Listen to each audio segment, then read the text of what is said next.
Today, I'm going to break down everything I travel with to get shots like these. A cinematic setup that I can travel with all the time that fits with me in my carry-on. I haven't really seen any travel setups like this online, which is why I'm making this video. I find a lot of people go ultra minimal and only have like a very casual travel setup, or people go the production route and have like all of this gear with separate checked bags and Pelican cases and stuff like that. But this is like a happy medium where I have all the production gear I could ever need, but also still be able to sustainably travel with it. It's essentially a mini portable studio that you can get and craft whatever shot you may need wherever you are in the world. And I also plan this out to make this pretty affordable and cheap. I've fell into the trap in the past of spending so much money on gear, but it's been nice the past few years after really focusing on social media. You don't even need that much gear to really get incredible shots, or at least you don't need the best, most epic gear. And everything's been pressure tested here. I've been traveling and living out of my suitcase now for almost 8 months, which is kind of crazy. And it kind of snuck up on me, but now that I'm traveling full time and parted ways with my old photography studio back in Toronto, I kind of missed that creative edge. I missed building sets and really crafting a shot the way I wanted it to. And I didn't want to have to rent equipment every time I'm in a new city. So this is, again, just the best hybrid for me to have a mini portable studio setup. So anywhere I go, I can kind of have shots that I actually really like, and I feel inspired to be shooting and creating content. So let's get right into it. I travel with 2 different camera bodies for 2 different angles when I film YouTube videos, and this helps with like mini documentaries, mini camera tutorials when I'm filming myself or whatever it is. I find having 2 bodies really comes in handy quite a bit, and now that I have them, I couldn't live without it. The first camera body is the Sony ZV-E1, which I'm filming on right now. This camera is the vlog series camera that costs half of the price of an FX3, but has the same sensor, the same technology as the FX3. So if you wanted that FX3 dual native ISO, the cinematic pro look that everyone's been using over the past couple of years, you can buy it in a Sony vlog camera setup, and it's going to be way smaller, way cheaper, way more compact, and it's been awesome. I've been using it as my main video camera for the past couple of years with a cage on it, and it's been awesome. The second camera I have is the Sony a7CR, another smaller vlog kind of camera, but it has the R sensor in it, so it's got 61 megapixels, I believe, in the sensor. So this is my main photography workhorse. To be honest though, I easily could have gotten away with an A7C2. I just wanted to try out the bigger sensor. But yeah, it's not really all that needed. You can definitely get away with 30 megapixels and shoot all the commercial photography you'd ever want. But I guess having the 61 megapixels is nice to have in my back pocket. And then this camera also shoots S-Log3, 4K, 30 FPS, and is essentially an amazing B cam for YouTube videos. So this is the perfect balance for like a dual video camera setup and a camera for stills and a main video camera. Works for me. Now I travel with 3 different lenses. The first lens is my favorite lens. This is the 16mm f1.8. This is the lens I wish I had when I bought my Sony ZV-E1. It's a wide angle prime where I can get nice depth of field, meaning the background is nice and blurred out because it's a prime lens and it shoots at f1.8, which is quite wide. Beautiful for low light. Has this kind of vloggy, very close, very intimate feeling when you're shooting content, which I'm personally now optimizing for because I want to just feel as connected to the camera as possible. So this is makes it really fun and cozy. And it's also super light. So this is just the vlog setup. Then I recently just picked up a 35mm f1.4 from Sigma. This is the older version, and I got it for like $500 or something, $400. It was a great deal. And this is going to be great for like interviews, main YouTube A-roll for more like official sets. And the f1.4 aperture can just destroy a background. It can just blur out the background and it looks very cool and cinematic and all of that. So in terms of like a videography prime lens, that's probably my go-to favorite. And I actually use it a lot now. And the older technology really only affects autofocus, but because I'm doing like YouTube setups or nothing too fast moving, the autofocus has never bugged me at all. It works the same as the newer Sigmas. I just got it for, a quarter of the price. So when I do decide to sell it, or if I don't use it that much, I cannot lose any money on gear, which was one of the hard lessons I've learned over this past like 6-7 years is like gear really doesn't matter all that much. And trying to like optimize for having less gear is probably the better call. Okay, and then the last lens is the 24-70 f2.8. This is just the workhorse of a lens. This covers all your focal lengths at a really shallow depth of field and basically lives on my other camera all the time. I don't travel with any telephoto lenses longer than 70 millimeters because of the content I shoot and the nature of it. I just don't really need anything longer than 70 millimeters. It's like just a little bit medium telephoto enough where I can get all the shots I want, get the detail shots, and call it a day. If you did want to really worry about size, you could consider getting a 24-50 millimeter f2.8. I was considering switching just to downsize my size of my setup. But now that I'm behind the camera a lot more this year, I'm just going to stick with my 24-70 and be the filmmaker. Okay, that's kind of the lens setup. If you're looking for different bodies too, the Canon R6V looks really promising. I would love like a native open gate sensor. That's really the only other thing that I feel like I'm missing nowadays. But again, this sensor is good enough where you can crop in and no one really knows.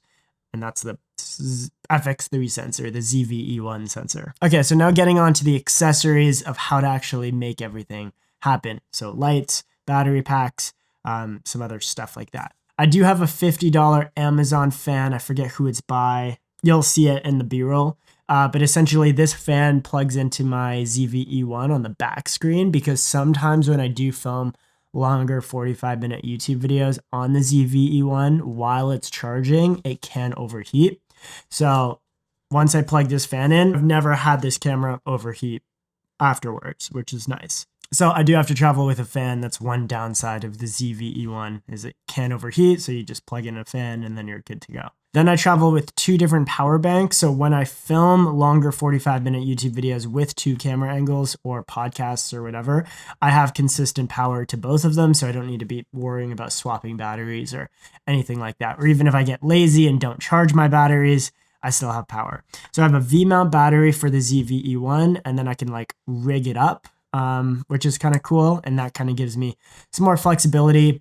The rig is also really fun for just BTS content. You really don't need it. It doesn't obviously affect the quality of your images, but it does like inspire me to shoot a little bit more. Seeing my picture on a bigger monitor is great. This monitor is the OZ, I don't know, 5 Plus or something. I don't know. You'll see it in the video.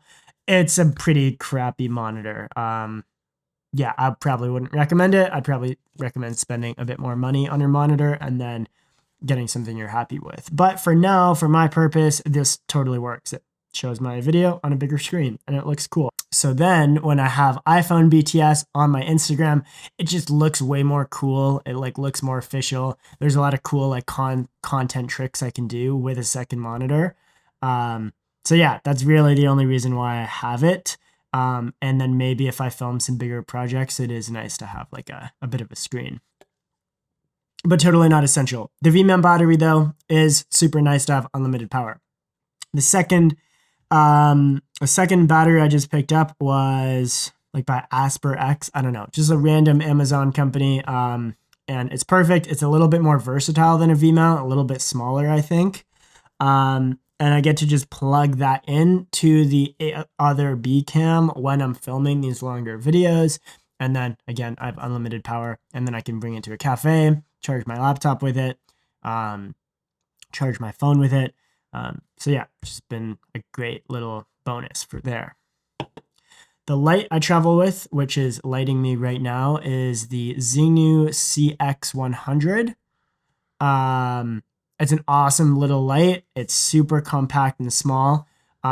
It's not the most powerful light, so when you're competing against like really bright sunny days, it kind of just adds in a fill. But if you're in a darker room or at night or just anything like this is a perfect light to travel with, and it's something that I like. I did decide to go for a little bit of a bigger softbox. This is like a 50 centimeter softbox by Newer. I can show you that. And it's just like a mini softbox. I didn't want to travel with something too big.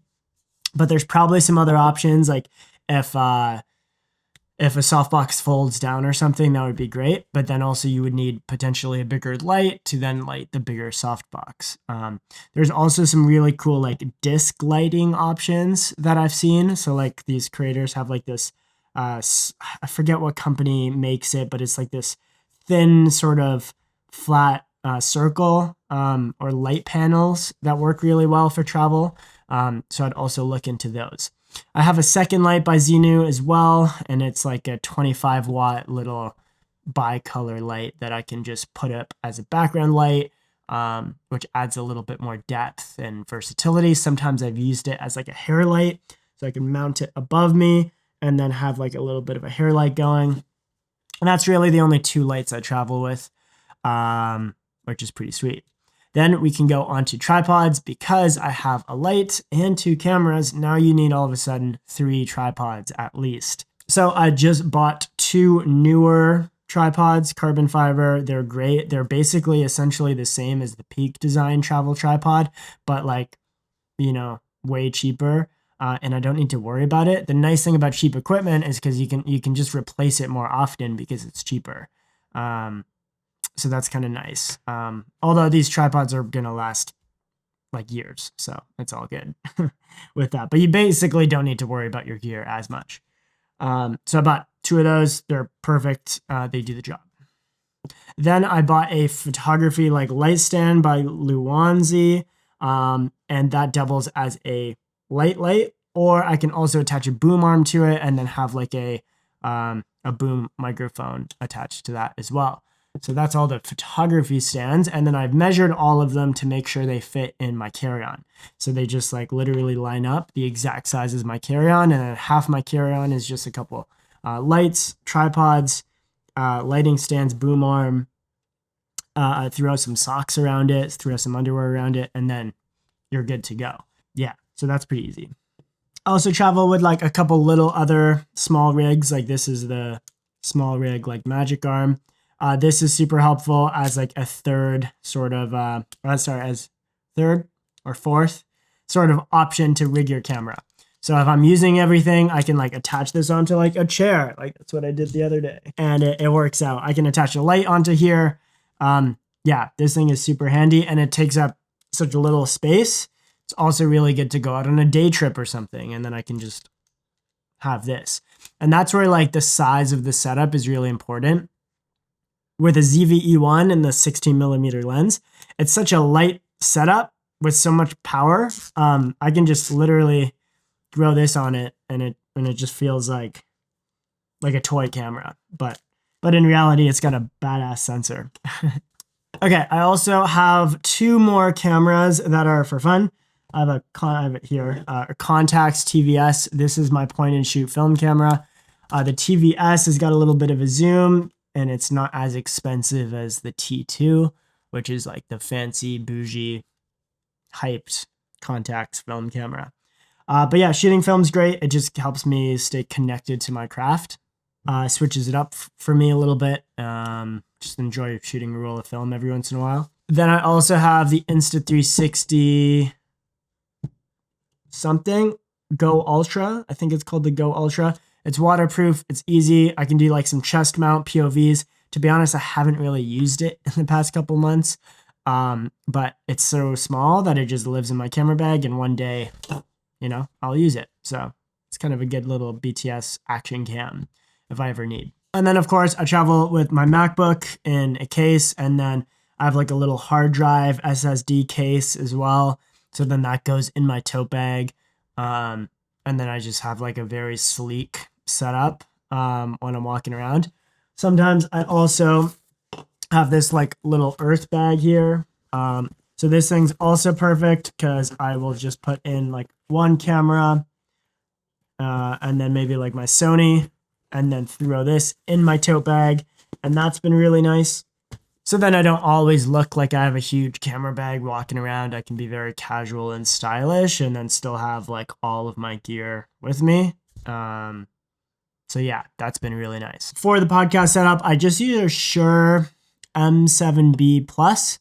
Forgot to mention that.